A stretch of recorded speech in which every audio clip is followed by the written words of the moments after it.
여호수아 8장에서 보시겠습니다. 구약성경 332페이지 여호수아 8장 30절부터 35절까지 있는 말씀입니다.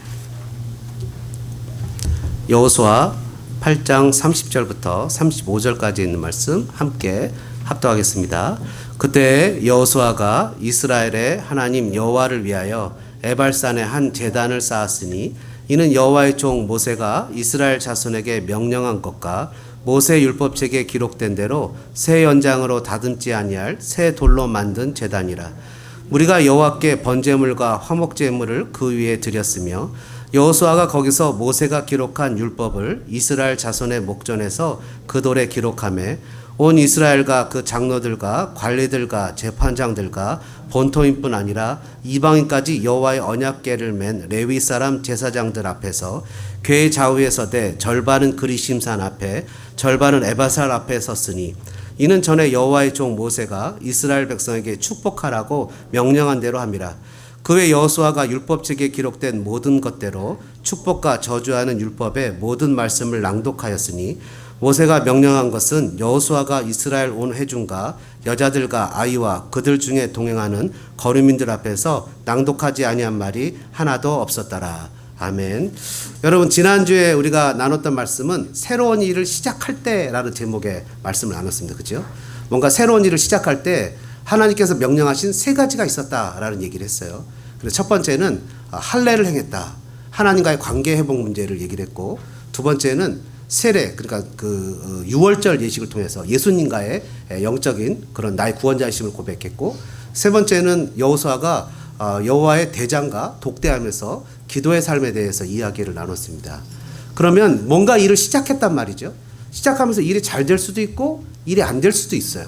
일이 잘 되면 어떤 분들은 잘 돼서 불안하대요. 왜냐하면 내일도 잘 될까 봐 불안하고, 어떤 분들은 안 되니까 왜 새로 시작했는데 내 꿈과 소망과 다르게 이렇게 안 될까라고 걱정하는 분도 있고, 여호수아가 일을 시작했는데 일이 잘 됐다가 일이 안 됐다가 다시 잘 됐어요.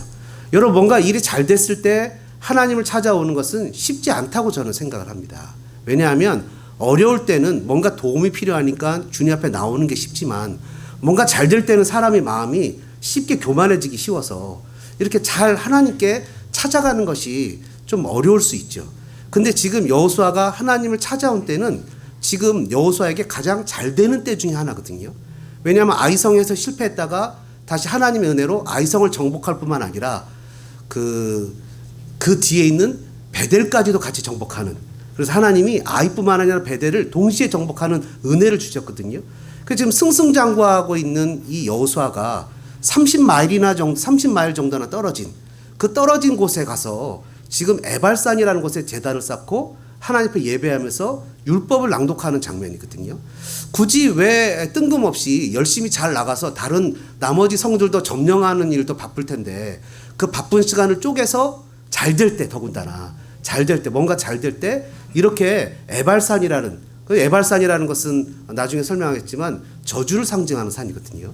저주를 상징하는 산에 가서 거기서 제단을 쌓고, 그것도 돌로 다듬지 않은 제단을 쌓고 거기다 번제와 화목제를 드리면서 모세율법을 낭독하고 그런 일을 했을까라는 질문을 던지게 된다는 거죠. 뭔가 잘 될 때 이런 일을 한다는 거예요. 여러분, 우리가 무슨 일을 할 때 보면 잘 될 때도 있지만 안 될 때가 있습니다.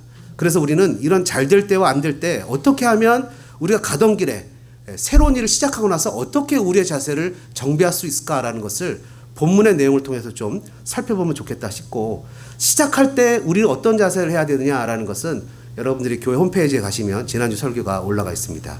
한번 따라해 보실까요? 왜 에발산으로 향해서 갔는지 그 이유가요. 한번 따라해 보실까요? 순종하기 위해서입니다.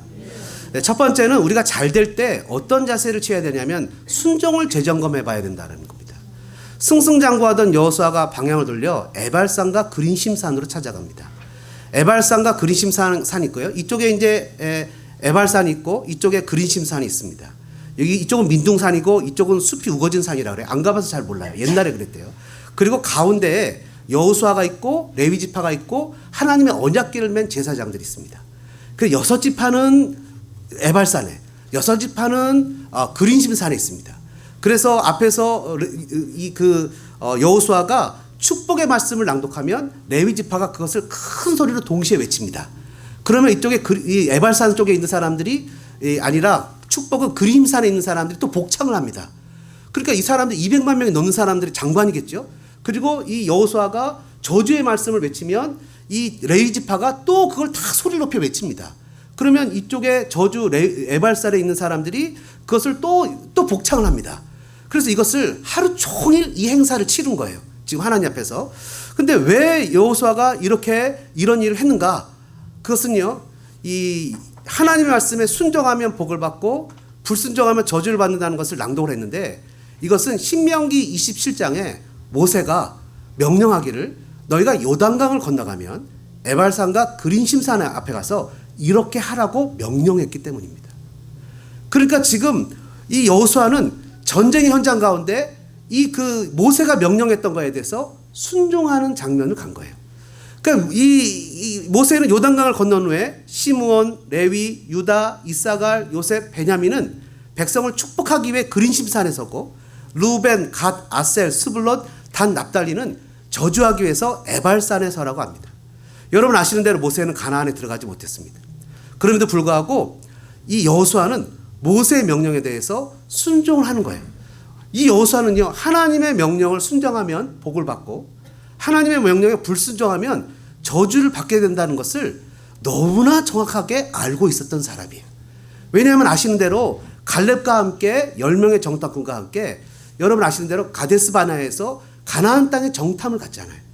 그리고 나머지 10명이 그 땅에 대해서 악평을 하고 하나님께 불순종했을 때 그들을 따랐던 이스라엘 온 백성들 20세 이상은 가나안에 들어가지 못하고 광야에서 다 죽임당하는 것을 경험을 했잖아요. 하나님의 말씀에 불순종했을 때 자기의 형제도, 자기의 형도, 누나도, 자기의 부모님도, 자기의 친구들도 그 남은 38년이라는 기간 속에 매일 300명이 넘는 사람들이 죽어서 장사 지내는 것을 자기가 뼈저리게 봤잖아요. 심지어 자기가 전쟁 현장 가운데 모세가 손을 높이 들면 이기고 손을 내리면 지는 실제 자기가 전쟁 현장에서 그것을 경험했잖아요.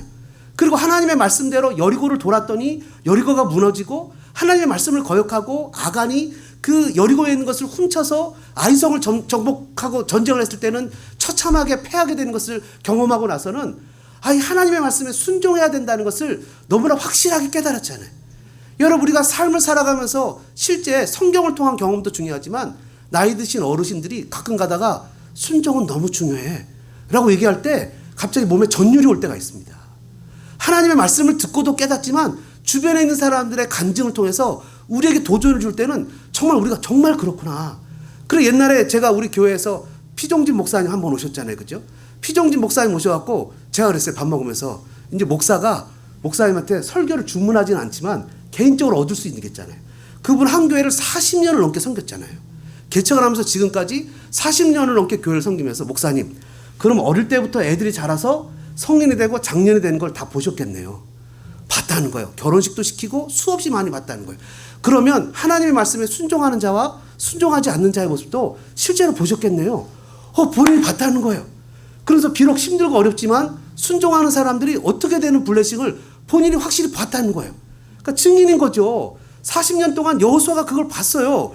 여호수아는요 하나님의 말씀에 순종한 거예요. 그래서 모세가 명령한 것으로 30마일에 떠는 것에 끌고 갔죠.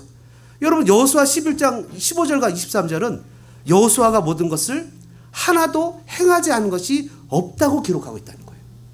여러분 어떻게 여호수아가 다 했겠습니까? 그러나 그럼에도 불구하고 여호수아는 하나님의 말씀에 순종할 때 전쟁에 이기는 것을 알았어요.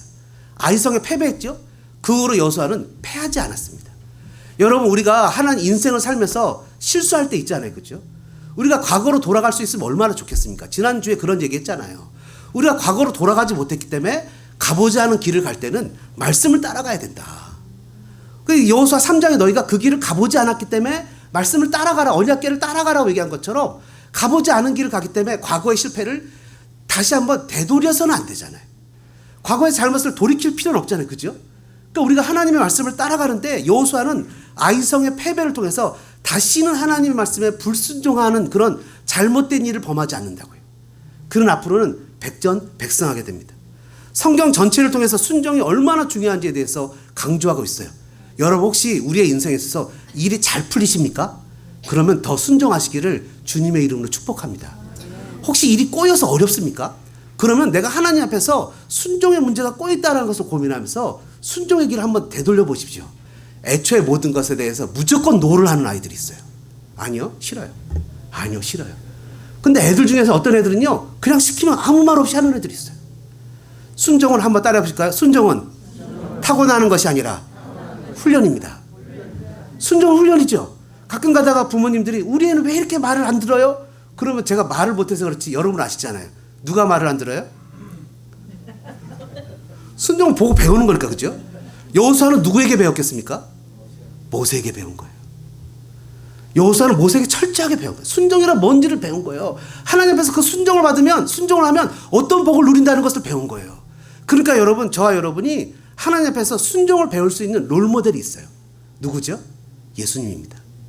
로마서 5장 19절에 이렇게 기록합니다. 한 사람의 순종하심으로 많은 사람이 의인이 되었다. 한 사람의 불순종으로 많은 사람이 죄인 된 것처럼 한 사람의 순종으로 많은 사람이 의인이 됐다. 여러분, 예수님은 언제까지 순종하셨죠? 빌립보서 2장에 보니까 예수님은 죽기까지 복종하셨다. 예수님은 정말 우리에게 좋은 선생님이고 멘토고 친구고 우리의 주님이에요. 여러분, 세상에서는요, 우리가 한 번도 배워본 적이 없어요. 순종이 얼마나 우리의 삶에 중요한 줄 아십니까? 여러분, 성경에서는 순종을 너무너무 많이 얘기합니다. 왜냐하면 하나님은요, 불순종하는 자를, 교만한 자를 거역하시고 대적하시고 순종하는 자에게 복을 주시기를 기뻐하십니다. 그래서 우리가 삶에서 뭔가 꼬였다? 뭔가 잘 풀린다? 우리가 첫 번째 우리를 점검해야 되는 것은 순종하는 것입니다. 순종은 약해서 굴복하는 게 아닙니다. 순종은 내가 정신을 똑바로 차리고 내 의지를 가지고 내 본성과 싸우는 겁니다. 내가 대적하고자 하고 내가 거역하고자 하고 내가 싫은 것에 대해서 이것에 대해서 싸우는 겁니다. 우리가 주님을 따를 때, 예수님을 따를 때 우리에게 주님은 순종할 힘도 주시는 것을 믿어야 됩니다. 사랑하는 믿음의 성도 여러분, 우리가 주님 앞에 순종하는 삶을 살아주시기를 주님의 이름으로 축복합니다. 그럼 우리가 무슨 일이 잘 되거나 아니면 일이 어려울 때 그럼 중간에 무엇을 점검해야 될까요? 두 번째는 한번 따라해 보실까요? 예배를 점검해야 됩니다. 30절에 보니까 이렇게 기록됩니다. 그때 여호수아가 이스라엘의 하나님 여호와를 위하여 에발산에 한 제단을 쌓았다, 이렇게 기록합니다. 여러분, 에발산에 제단을 쌓았다, 이렇게 얘기합니다. 일이 잘 될 때 예배하고 겸손하는 건 큰 축복이죠. 에발산은 아까도 얘기했지만 저주를 상징하는 산입니다. 왜 여러분 저주의 산에 제단을 쌓고 예배를 드려야 될까요? 그것도 그 내용을 보면 31절에 이렇게 써 있습니다. 새 연장으로 다듬지 아니한 새 돌로 만든 제단. 다듬지 않은 제단을 만드는 거예요. 여러분, 다듬지 않아요. 여러분, 보통 이스라엘이 아닌 다른 나라나 아니면 정말 옛날에 보면 멋지고 화려한 제단을 이렇게 쌓아서 사람이 만들어서 그것에서 예배를 드리는 것이 아니라 돌 그대로, 그냥 있는 돌 그대로 갖다가 쌓는 거예요. 이것은 무슨 얘기를 할까요? 매니플레이 하는 거 아니죠. 내가 조작하거나 내 의지와 내 뜻과 내 생각으로 하나님께 드려지는 것을 조종하는 것이 아니라 상하고 찢기고 아픈 그 마음 그대로 하나님 앞에 나아가는 거죠. 그래서 다듬지 않은 돌이라는 것은 하나님 앞에서 내가 살아가는, 땀내음 나는 인생에 살아가는 삶의 모습 그대로를 예배하는 것을 의미하는 것 같아요. 그리고 그것이 축복의 땅인 그린심산이 아니라 저주의 땅인 이 에벨산에서 드리는 것은 아담의 범죄 이후에 이 땅의 모든 삶이 열심히 일을 하고 땀을 흘려야 겨우 먹고 사는 엉겅퀴와 가시덤불을 내는 저주받은 삶의 현장을 의미하는 것 같아요. 저주받은 삶의 현장 가운데 살아가는 저와 여러분이 있는 모습 그대로 주님 앞에 나아가는 것이 에발산의 새 연장으로 다듬지 않은 그 있는 그 자연석 그대로를 예배드리는 그런 모습을 나타내는 것이라는 거예요. 마치 오늘 우리의 삶의 현실과 마찬가지로 같다는 거죠. 다듬어지지 않은 세상에 실패와 아픔의 냄새가 그대로 배어있고 삶의 현실과 고민과 걱정과 근심 속에서 하나님 앞에서 믿음대로 살고 싶지만 실패하고 좌절했던, 하나님 앞에서 정말 멋지게 해보고 싶지만 해보지 못한, 새로 직장에 들어갔을 때 정말 그 직장에서 내 능력을 보여주고 싶지만 능력을 보여주지 못한 좌절한 아픔과 상처의 모습, 과거의 연약함을 무엇인가 하나님 앞에서 좀 회복하고 싶지만 그 가운데서 회복되지 못하는 인간의 연약한 삶의 한계 속에서 그냥 주님 앞에 있는 모습 그대로 드려지는 삶의 현실의 예배. 아픈 심정, 상한 심정으로 드리는 그 예배를 나타내기 위해서 저주의 산 에발산에서 다듬지 아니하는 새 돌로 만든 제단에서 번제와 화목제를 드리는 것 같다는 거예요. 시편 51편 17절은 이렇게 선언합니다. 하나님께서 구하시는 제사는 상한 심령이라. 하나님이여 상하고 통회하는 마음으로 주께서 상하고 통회하는 마음을 주께서 멸시하지 아니하시리다. 여러분, 우리가 억압과 상처와 고통 속에서 주님 앞에 예배할 때 주님은 그 예배를 진실되게 받아주시는데, 그럼 상한 심령이라는 건 뭡니까? 여러분, 우리가 상한 심령으로 주님 앞에 예배할 때 주님이 기뻐하신다 그랬는데, 상한 심령은요 이런 겁니다. 가끔 사람들과 대할 때 보면 그런 사람들 있잖아요. 죽어도 자기 잘못을 인정하지 않는 사람들이 있어요.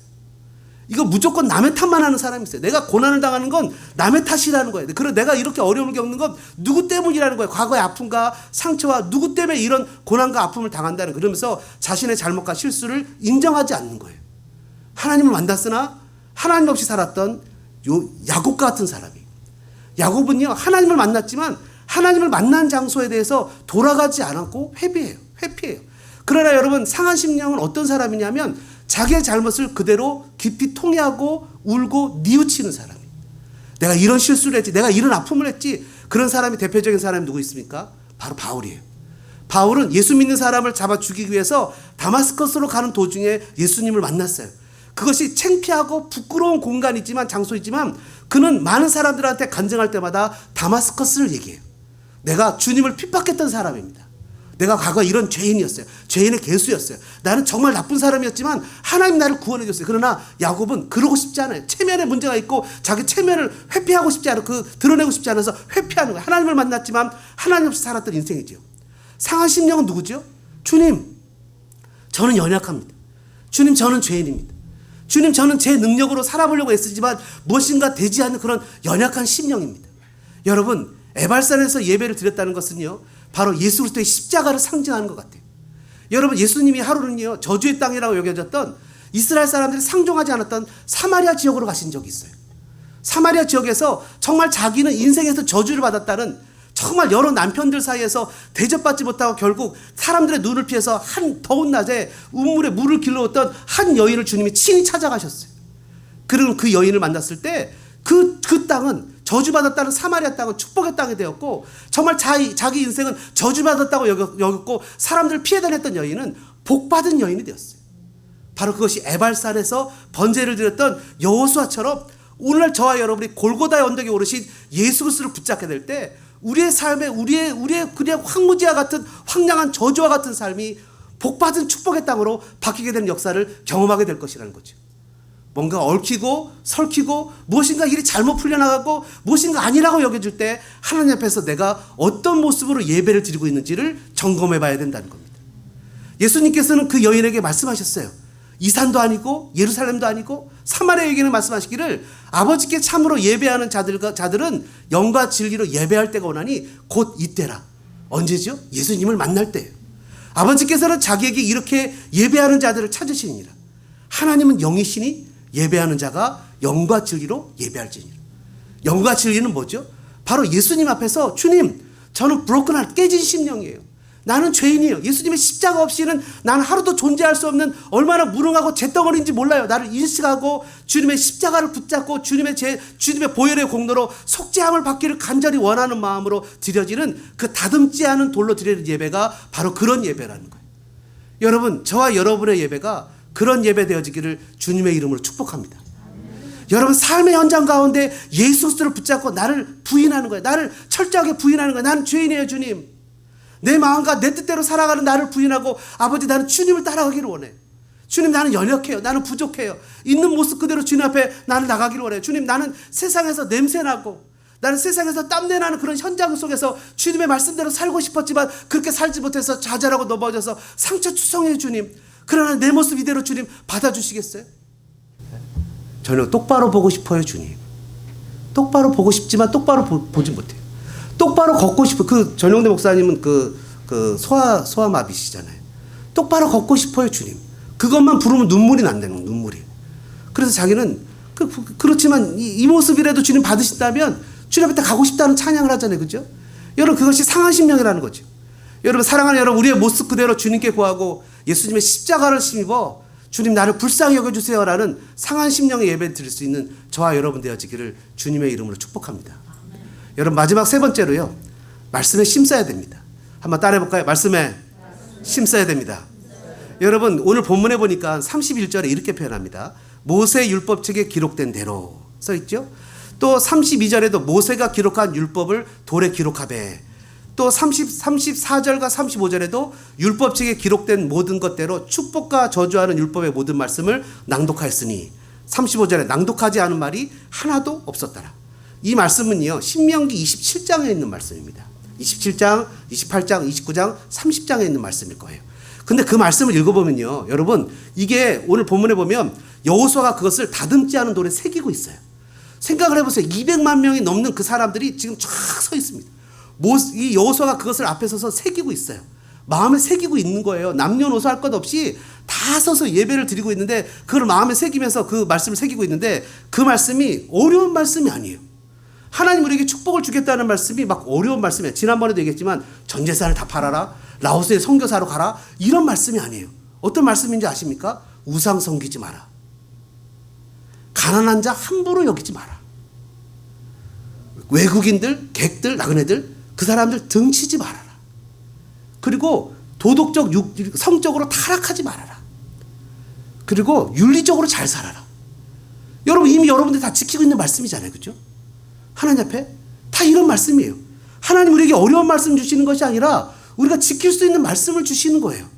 근데 문제는 그런 말씀을 지키면 뭐래요? 하나님이 복을 주신대요. 그리고 들어가도 복을 받고 나오면도 복을 받고. 그 캘리포니아에서 아주 유명한 얘기 아니에요. 인앤아웃, 그죠? 인앤아웃. 인앤아웃 밑에 써 있잖아요. 인앤아웃. 요한복음 3장 16절. 그 밑에 가면 컵 밑에 써 있잖아요. John 3:16. 들어가도 복을 받고 나와도 복을 받고.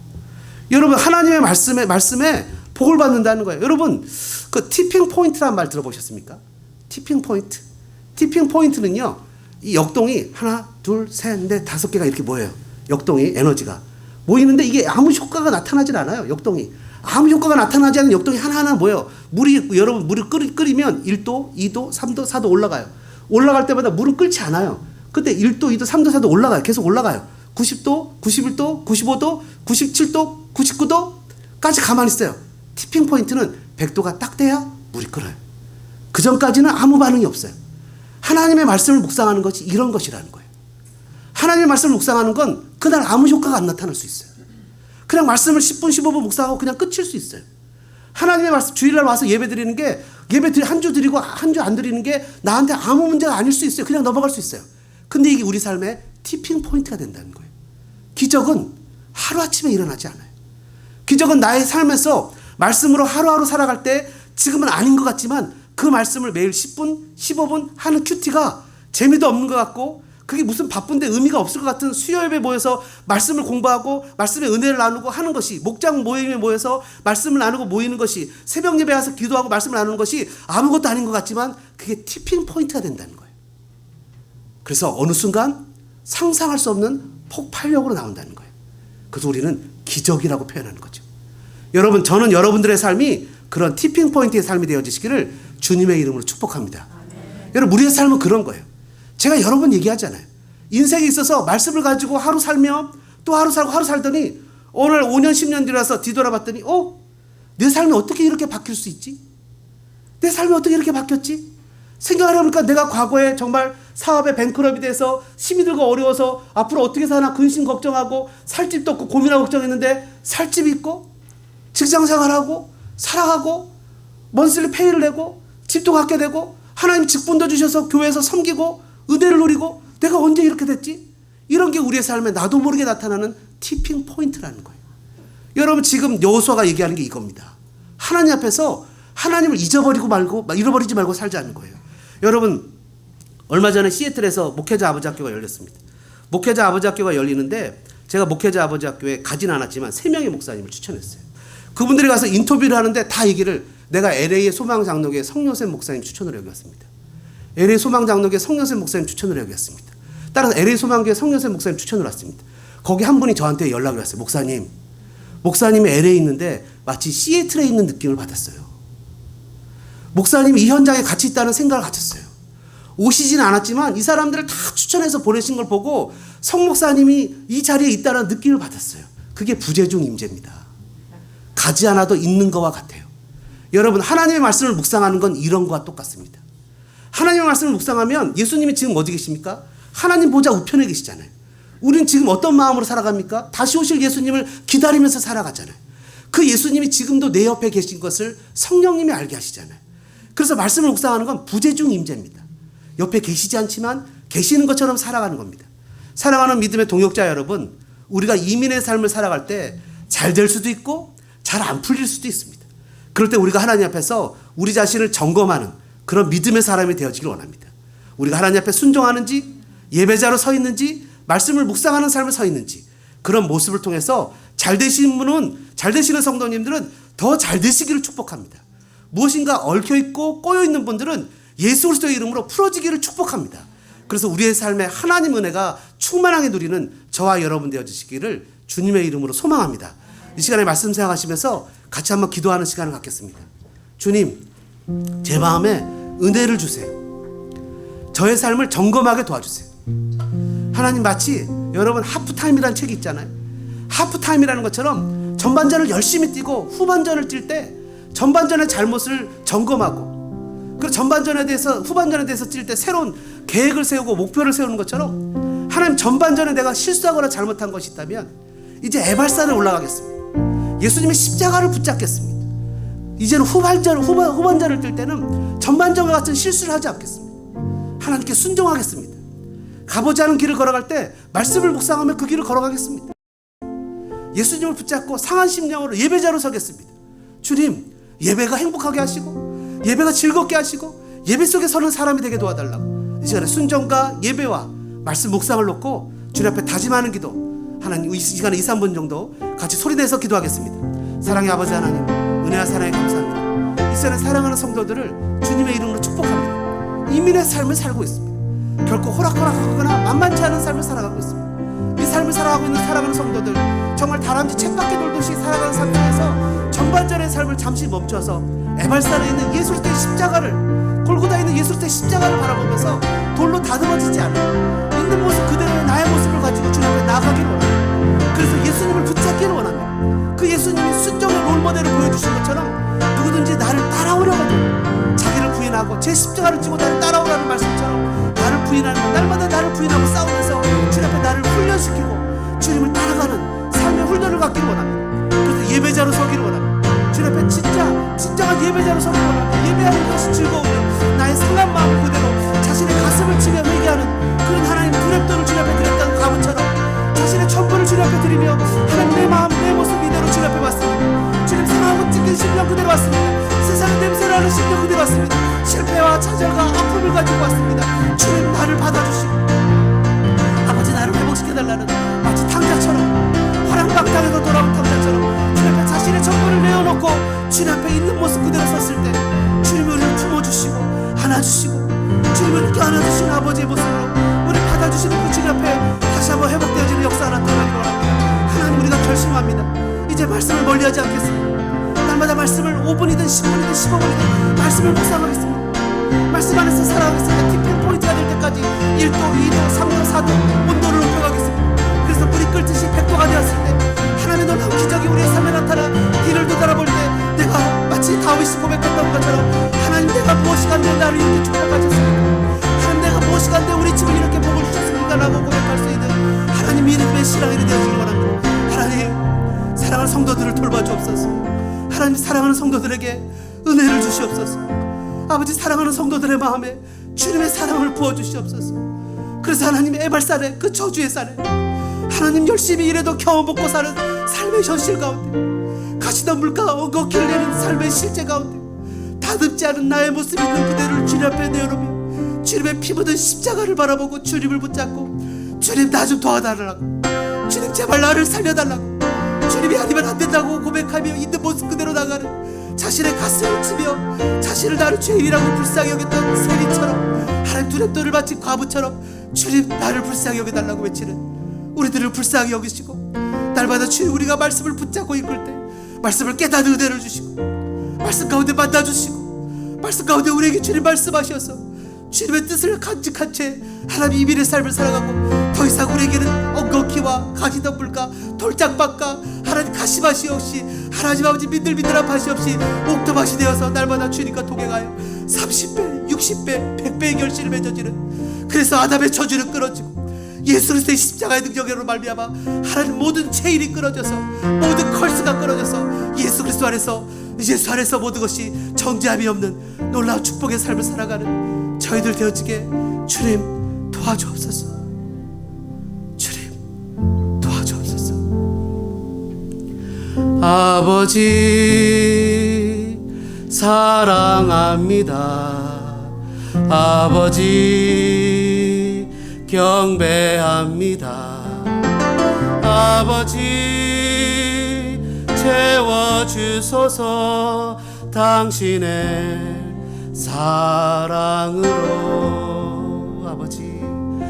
아버지